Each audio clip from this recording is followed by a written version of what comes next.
নমস্কার। কবি সুকুমার রায়ের জীবনের হিসাব।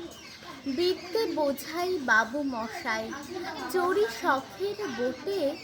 মাঝিরে কন বলতে পারিস, সূর্য কেন ওঠে? চাঁদটা কেন বাড়ে কমে? জোয়ার কেন আসে? বৃদ্ধ মাঝি অবাক হয়ে ফেল ফেলিয়ে হাসে। বাবু বলেন, সারা জনম মরলি রে তুই খাঁটি, জ্ঞান বিনা তোর জীবনটা যে চারি আনায় মাটি।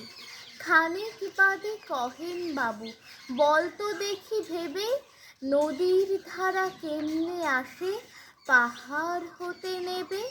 বলতো কেন লবণ পোড়া সাগর ভরা পানি?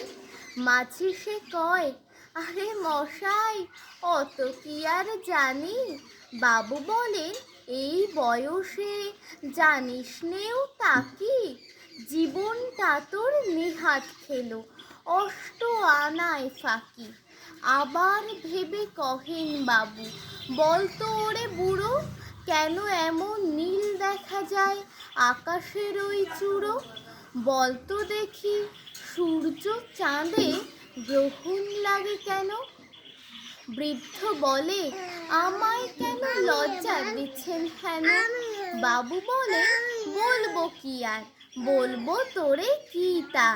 দেখছি এখন জীবনটা তোর 12 আনায় বৃথা।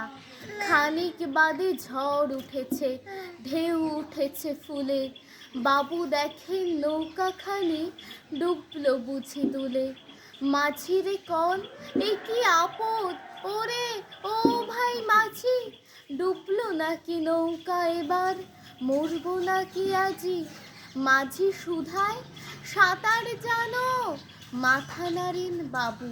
মূর্খ মাঝি বলে, মশাই এখন কেন কাবু? বাঁচলে শেষে আমার কথা হিসেব করো পিছে।